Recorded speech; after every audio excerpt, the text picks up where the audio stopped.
અર્જુન ભગવાન શ્રી કૃષ્ણ પાસે કઈ ઉપમામાં માફી માંગે છે?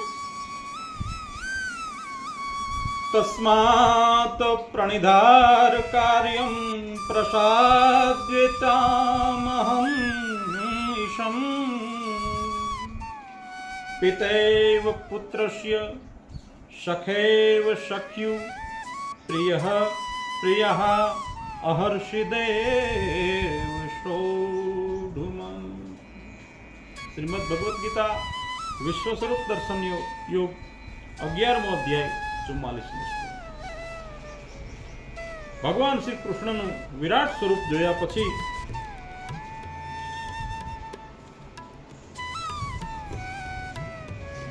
અર્જુનજી ભગવાન શ્રી કૃષ્ણને પગમાં પડી માફી માંગતા કહે છે કે હે કેશવ,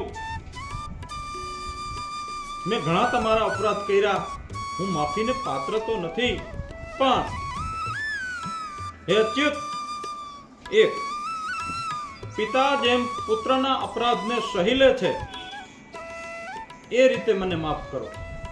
2 મિત્ર જેમ મિત્રના અપરાધોને સહી લે છે એ રીતે મને માફ કરો. અને નંબર 3 પતિ જેમ પત્નીના અપરાધોને સહી લે છે એ રીતે મને માફ કરો. અર્થાત પત્ની જેમ પતિના અપરાધોને સહી લે, મિત્ર જેમ મિત્રના અપરાધ સહી લે, પુત્ર જેમ પિતાના અપરાધને સહી લે, બંને બાજુ એટલું જ લાગુ પડે છે.